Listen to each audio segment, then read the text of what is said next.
কাশ্মীর। একটু সাহিত্য মিশিয়ে বলতে গেলে ভূস্বর্গ কাশ্মীর। মোগল সম্রাট জাহাঙ্গীর এখানে এসে বলেছিলেন, পৃথিবীর কোথাও যদি স্বর্গ থেকে থাকে তবে তা এখানেই, এখানেই এবং এখানেই। মোগল সম্রাট এই উক্তি করার পর কেটে গেছে আরও কয়েক শত বছর। প্রকৃতিতে পালাবদল হয়েছে কত শত ঋতুর। পাহাড়ের গায়ে প্রতিনিয়ত আশ্রে পড়েছে পুঞ্জীভূত মেঘ। রাশি রাশি বরফ গলে জল হয়ে গড়িয়ে পড়েছে পাহাড়ি নদীগুলোতে। কিন্তু কাশ্মীর তার সৌন্দর্য ধরে রেখেছে আগের মতোই। সমুদ্রপৃষ্ঠ হতে প্রায় ৭,০০০ ফুট উপরে সবুজ উপত্যকা আর শান্ত হ্রদে ঘেরা কাশ্মীরে এসে আপনার মনে হবে সময়টা বুঝি থমকে আছে এখানে। কোটি কোটি বুনো ফুলে ঢাকা উপত্যকায় ছুটে বেড়ানো ঘোড়ার দল, আকাশ ছোঁয়া পাইন গাছের সারি, নীল আকাশে মাথা গুঁজে থাকা পর্বত জুড়ে মেঘেদের খেলা, সেখান থেকে নেমে আসা ঝর্ণার নাচ, পর্বতমালার ভিতর দিয়ে এঁকে বেঁকে চলা রাস্তা, আবার কখনো রাস্তাকে সাথী করে নিয়ে ছুটে চলা বরফ গলা উন্মত্ত নদী, সব মিলিয়ে কাশ্মীর যেন একটা স্বপ্ন দেখার মতো অভিজ্ঞতা, একটি স্বপ্ন পূরণের অভিজ্ঞতা।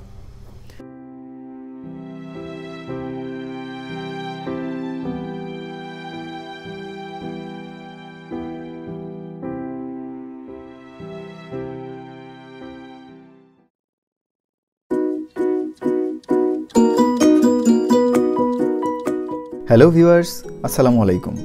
আমি রাজীব ফেরদৌস আর রান উইথ রাজীবে আপনাদের আবারও স্বাগতম। আশা করি সবাই বাসায় থেকে যথাযথ হোম কোয়ারেন্টাইন মেনে চলছেন এবং সুস্থ ও নিরাপদ আছেন।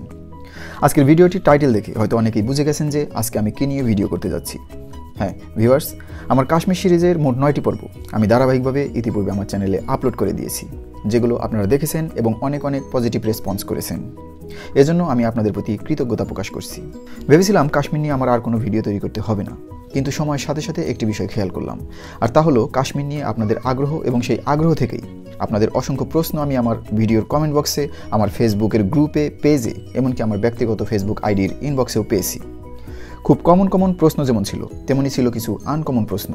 আমি যথাসাধ্য চেষ্টা করেছি আন্তরিকতার সাথে সেই সব প্রশ্নের উত্তর দিতে।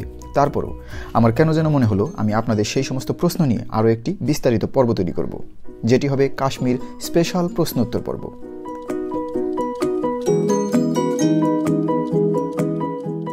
হ্যাঁ ভিউয়ার্স, সেই চিন্তাভাবনা থেকেই আমার এই পর্বটি তৈরি করা।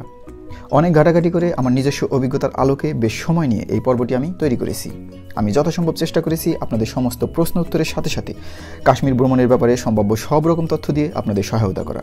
সুতরাং ভিডিওটির দৈর্ঘ্য একটু বড় হলেও আশা করি শেষ পর্যন্ত সাথেই থাকবেন। তার আগে একটি রিকোয়েস্ট, যারা এখনও আমার চ্যানেলটি সাবস্ক্রাইব করেননি তারা দয়া করে এখনই সাবস্ক্রাইব করে পাশে থাকা বেল আইকনটি প্রেস করে দিন, এবং সেই সাথে লাইক, কমেন্টস ও শেয়ার করে আমাকে আরও বেশি ট্রাভেলিং ভিডিও তৈরি করতে উৎসাহ দিন। সো ভিউয়ার্স, চলুন কথা না বাড়িয়ে এবার টপিক্সের ভিতরে প্রবেশ করা যাক। আপনারা প্রায় সবাই সবথেকে বেশি যে প্রশ্নটি আমাকে করেছেন সেটি হলো, ভাই বাংলাদেশ থেকে কাশ্মীর যাওয়া আসা বাবদ জন প্রতি সব মিলিয়ে কত টাকা খরচ হতে পারে? সবাই একটু খেয়াল করুন, আমি উত্তর দিচ্ছি। বাংলাদেশ থেকে কাশ্মীর যেতে জন প্রতি কত টাকা খরচ হতে পারে? এই প্রশ্নের আসলে এক কথায় কোনো উত্তর হয় না। এটি নির্ভর করে অনেকগুলো বিষয়ের উপর। আমি এতগুলো বিষয় নিয়ে আলোচনা করব না। মোটামুটি আপনাদের একটু স্বচ্ছ ধারণা দেওয়ার জন্য আমি কয়েকটি গুরুত্বপূর্ণ বিষয় নিয়ে আলোচনা করে খরচের ব্যাপারটি আপনাদের কাছে ক্লিয়ার করতে চাই। প্রথমেই আসুন, আপনি যদি বাংলাদেশ থেকে কাশ্মীর যাওয়ার জন্য পুরোটা বাই রোডে প্ল্যান করে থাকেন, তাহলে জন প্রতি আপনার কত খরচ হতে পারে? আমি আবারও বলছি, এই প্ল্যানটি হলো বাংলাদেশ থেকে কাশ্মীর যাওয়া এবং আসা পুরোটা হবে বাই রোডে। সেই ক্ষেত্রে একজনের কত খরচ হতে পারে? হ্যাঁ ভিউয়ার্স, এই প্রশ্নের উত্তরও দুটি বিষয়ের উপর ডিপেন্ড করে। আপনি পিক সিজনে যাচ্ছেন নাকি অফ পিকে যাচ্ছেন। কারণ আপনারা সবাই কম বেশি জানেন যে আমরা যেখানেই ভ্রমণ করতে যাই না কেন, সেই ভ্রমণ খরচ অনেকটাই নির্ভর করে সিজন এবং অফ সিজনের উপর। কাশ্মীরের ভ্রমণের ক্ষেত্রেও এই ব্যাপারটি বিদ্যমান। তো আমি আপনাদের দুইভাবেই ধারণা দিচ্ছি। আপনি যদি সিজনে ভ্রমণ করতে যান, তবে বাংলাদেশ থেকে কাশ্মীর যাওয়া এবং আসা পুরোটা বাই রোডে হলে জন প্রতি খরচ পড়বে 25 থেকে 35,000 বাংলা টাকা। সময় লাগবে কমপক্ষে 12 দিন।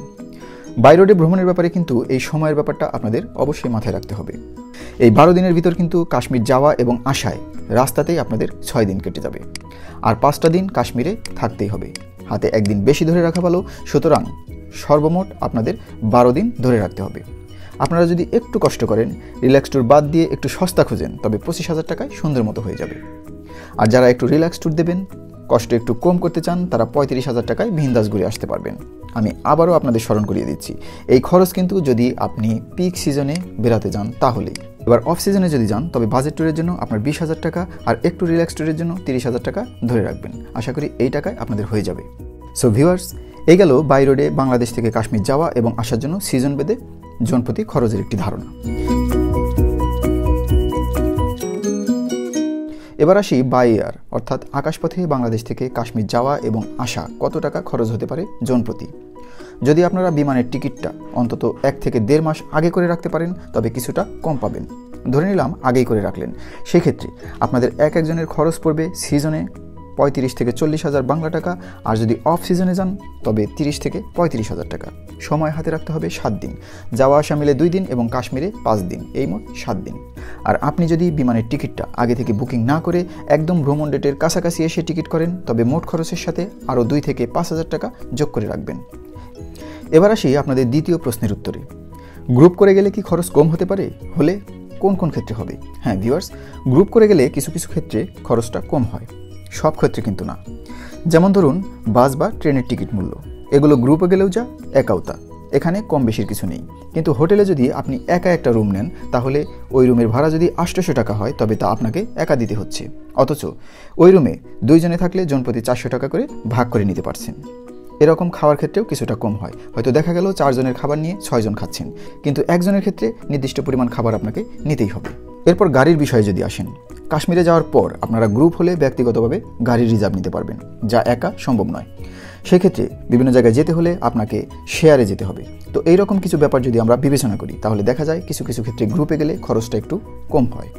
এবার তৃতীয় প্রশ্ন, কাপলদের জন্য অর্থাৎ শুধু স্বামী স্ত্রী যদি যাই তাহলে কি খরচ একটু বেশি হতে পারে? হ্যাঁ ভিউয়ার্স, এক্ষেত্রে খরচ কিছুটা বাড়তে পারে, কারণ আপনি একা বা গ্রুপে গেলে কিছু কিছু ক্ষেত্রে খরচ যেভাবে কমাতে পারবেন সেভাবে কাপলরা পারবেন না। একা বা গ্রুপে গেলে আমরা অনেক সময় একটু গাদাগাদি করে হোটেলে থাকতে পারি, বাসে বা ট্রেনে টিকিট কেটে একটু কষ্ট করে হলেও যেতে পারি, শেয়ার জিপে বা শেয়ার বাসে গাদাগাদি করে বা সিট না পেলে দাঁড়িয়েও যেতে পারি। কিন্তু কাপল গেলে অনেক ক্ষেত্রে এই বিষয়গুলো প্রতিবন্ধকতা হয়ে দাঁড়ায়। একটু রিল্যাক্স ট্রিপ না হলে কাপল ট্রিপে কিছুটা আশঙ্কা থেকেই যায়। এজন্য যারা কাপল ট্রিপ দেবেন তারা আমার দেওয়া খরচের ধারণার সাথে আরও 5 থেকে 10,000 টাকা যোগ করে রাখবেন।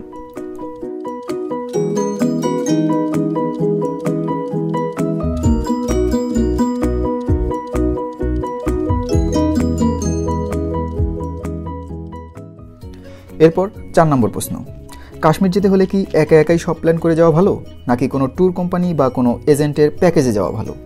এক্ষেত্রে আমার ব্যক্তিগত অভিজ্ঞতা হলো আমি মোট কাশ্মীর গিয়েছি 2 বার। প্রথমবার গিয়েছি ট্যুর এজেন্টের প্যাকেজে, দ্বিতীয়বার গিয়েছি একা একা, অর্থাৎ নিজে নিজে গ্রুপ করে সব কিছু অ্যারেঞ্জ করে। তবে আপনাদের জন্য আমার পরামর্শ থাকবে, যদি খরচটা একেবারেই কমাতে চান তবে নিজে নিজে চলে যান। এক্ষেত্রে আপনি খরচ অবশ্যই কমাতে পারবেন, কিন্তু আপনাকে মেন্টালি প্রেশার নিতে হবে বেশি। যারা এটা নিতে পারবেন তাদের জন্য একা একা সব কিছু অ্যারেঞ্জ করে চলে যাওয়াই বেটার। আর যারা মনে করবেন এত মেন্টালি প্রেশার নিতে পারবেন না, ভ্রমণ করতে গিয়ে একটু মানসিক শান্তিতে থাকবেন, তারা অবশ্যই কোনো ভালো ট্যুর এজেন্ট দেখে তাদের প্যাকেজে চলে যেতে পারবেন। এক্ষেত্রে আপনাকে কিছুই করতে হবে না, শুধু টাকা পেইড করবেন আর তাদের সাথে বিন্দাস ঘুরে বেড়াবেন।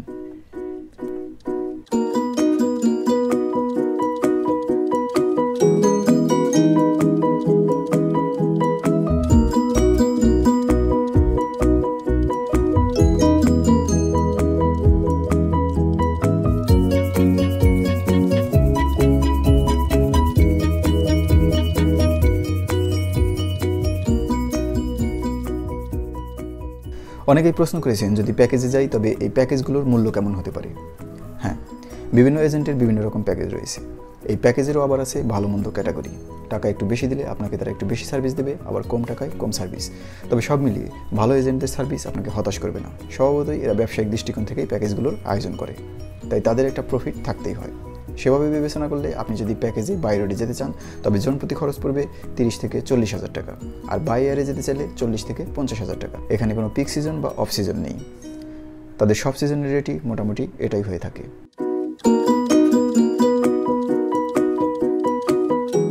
অনেকে আবার জানতে চেয়েছেন প্যাকেজ নেওয়ার ক্ষেত্রে কোন এজেন্ট ভালো হবে বা রিলায়েবল হবে।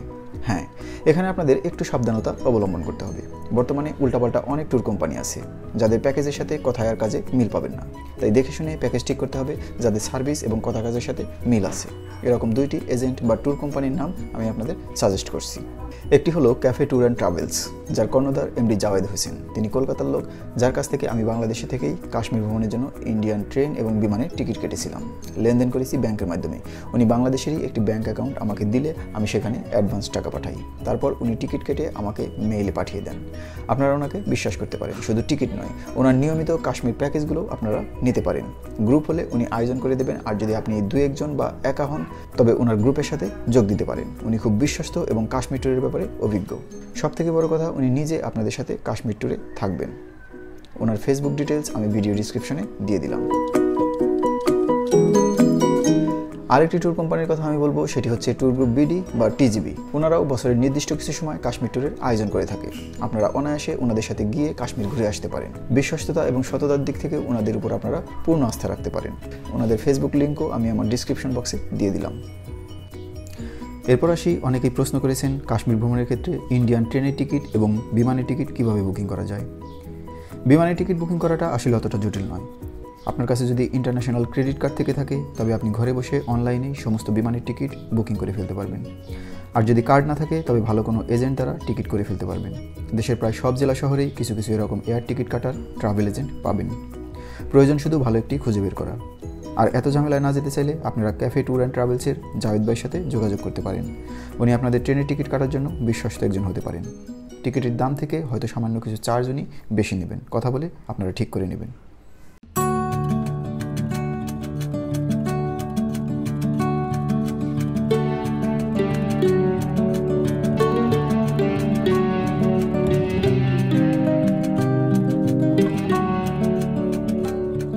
এবার আসি আরও একটি কমন প্রশ্নের উত্তরে।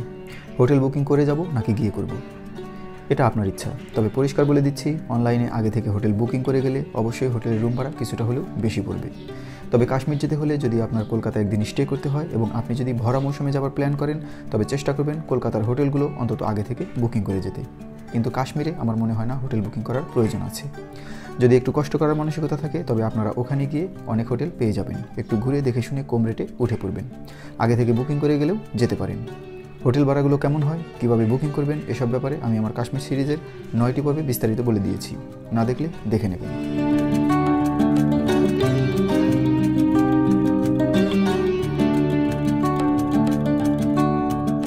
অনেকেই প্রশ্ন করেছেন, আমরা যদি নিজেদের খরচে ঢাকা থেকে বাই এয়ারে বা বাই রোডে কাশ্মীর গিয়ে পৌঁছাই এবং ওখানে গিয়ে শুধু কাশ্মীরের জন্য যদি প্যাকেজ নেই তাহলে কত খরচ পড়তে পারে জনপ্রতি। হ্যাঁ ভিউয়ার্স, এভাবেও অনেকেই ভ্রমণ করে থাকেন। অর্থাৎ ঢাকা থেকে এয়ারে অথবা বাই রোডে কাশ্মীর পর্যন্ত নিজেদের খরচে গিয়ে ওখানে 4 দিন বা 5 দিনের জন্য কোনো প্যাকেজ নিয়ে নেওয়া। এই প্যাকেজের অন্তর্ভুক্ত থাকে কাশ্মীরে যে কয়দিন থাকবেন তার হোটেল ভাড়া, সকালে এবং রাতের খাবার এবং সমস্ত জায়গায় ঘোরার জন্য গাড়ি। তবে গ্রুপ করে গেলে এই প্যাকেজ নেওয়া ঠিক আছে। 1 বা 2 জনের জন্য এই প্যাকেজ একটু কস্টলি হয়। শুধু কাশ্মীরের জন্য এই প্যাকেজ মূল্য পড়বে জনপ্রতি 8 থেকে 12,000 টাকা যদি সাধারণ মানের হোটেলে থাকেন। আর একটু লাক্সারি মানের হোটেলে থাকলে 10 থেকে 15,000 টাকায় হয়ে যাবে। এই ধরনের প্যাকেজ নিতে চাইলে আপনারা যোগাযোগ করতে পারেন গুল মোহাম্মদ ভাই অথবা মোজাম্মেল খান ভাইয়ের সাথে। ওনারা কাশ্মীরেরই মানুষ এবং এই ট্যুর বিজনেসের সাথে জড়িত, বিশ্বস্ত এবং আন্তরিক। ওনাদের ফেসবুক ডিটেলস আমি ডিসক্রিপশন বক্সে দিয়ে দিলাম। এছাড়াও আপনারা ক্যাফে ট্যুর অ্যান্ড ট্রাভেলসের জাওয়েদ হোসেন ভাইয়ের সাথেও যোগাযোগ করে আপনারা শুধু কাশ্মীরের জন্য এই প্যাকেজ নিতে পারেন।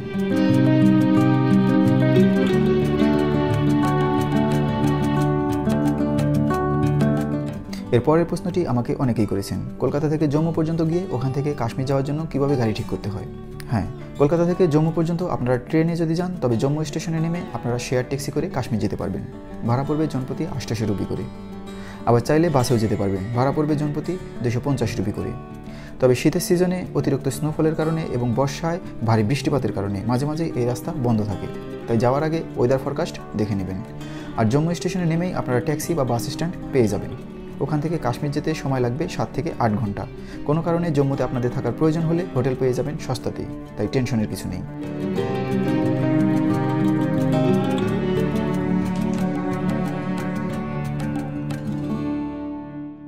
অনেকেই জানতে চেয়েছেন কাশ্মীর ভ্রমণের জন্য উপযুক্ত সময় কোনটি।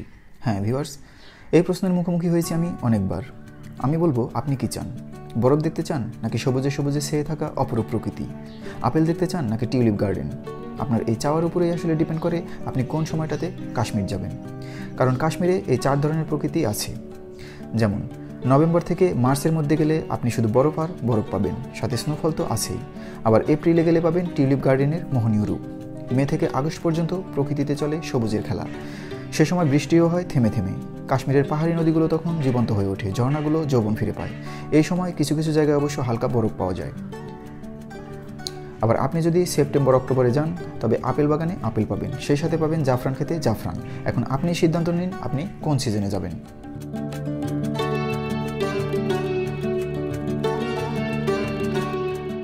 সর্বশেষ যে প্রশ্নটি আমাকে অনেকেই করে থাকেন সেটি হলো, ভাই আপনি কি নিজে কোনো ট্যুর এজেন্ট বা কিছু লোক নিয়ে গ্রুপ করে ট্যুর করেন নাকি নিজের বন্ধুবান্ধবদের সাথে ট্যুর করেন?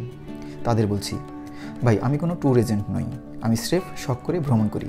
আর ভ্রমণের প্ল্যান করার সময় খরচ কিছুটা সেভ করার জন্য নিজের আশেপাশের পরিচিত বন্ধুবান্ধব যদি সাথে যেতে চায় তখন তাদেরকে নিয়েই বেরিয়ে পড়ি। এর বাইরে আর কিচ্ছু না।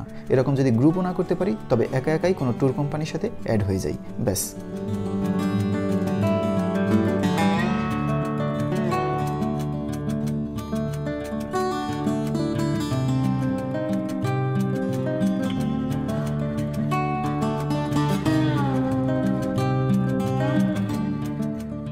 সো ভিউয়ার্স, আমার কাশ্মীর সিরিজের গত 9টি পর্বে আমি ঘুরে ফিরে এই প্রশ্নগুলোই বেশি পেয়েছি আপনাদের কাছ থেকে, তাই চেষ্টা করলাম উত্তর দিয়ে দিতে। জানি না এই ভিডিওটাও আপনাদের মনের কৌতূহল মেটাবে কিনা। আসলে মানুষের জানার তো শেষ নেই, নতুন নতুন প্রশ্ন আমাদের মাথায় আসতেই পারে। সেসব সম্পর্কে আসলে আগে থেকে অনুমান করা যায় না। তারপরও আমার মনে হয় এর বাইরে তেমন কোনো বিষয় নেই যা আপনাদের কাশ্মীর ভ্রমণের জন্য প্রয়োজন হতে পারে। যদি থেকেও থাকে তবে আমাকে জানাতে পারেন, আমি চেষ্টা করব আবারও সেসব প্রশ্নের উত্তর দিতে। সেজন্য আপনারা এই ভিডিওর কমেন্ট সেকশনে কমেন্ট করে অথবা আমার ফেসবুক ট্রাভেল গ্রুপে বা পেজে অথবা আমাকে ইনবক্স করে জানাতে পারেন। আমি মোটেই বিরক্ত হব না, বরং আপনাদের অজানা কোনো কিছু আমার জানা থাকলে এবং সেটা আপনাদের সাথে শেয়ার করতে পারলে আমার ভালো লাগবে। সো ভিউয়ার্স, এই পর্বটি আমি এখানেই শেষ করে দিচ্ছি। তবে হ্যাঁ, আপনাদের জন্য একটি সুখবর আছে। গত 3 বছর আগে অর্থাৎ 2017 সালে আমি লেহ লাদাখ গিয়েছিলাম ঘুরতে। এর পরের পর্বে আমি আমার সেই লেহ লাদাখের অভিজ্ঞতা আপনাদের সাথে শেয়ার করব। আশা করি ভিডিওটি আপনারা এনজয় করবেন। তো সবাই ভালো থাকবেন, সুস্থ থাকবেন এবং যথাযথ হোম কোয়ারেন্টাইন মেনে চলবেন, নিরাপদে থাকবেন। সবাইকে ধন্যবাদ, টাটা, বাই বাই।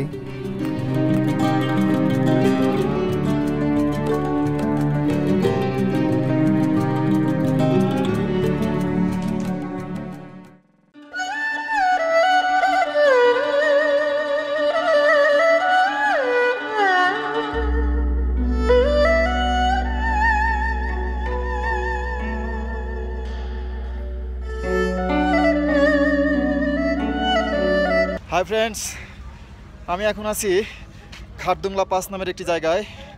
এটির উচ্চতা হচ্ছে 18,380 ফিট। কিনা পাবনেতে অন্ধ আবেগে থাকে না মন ঘরে সোনালি প্রান্তরে।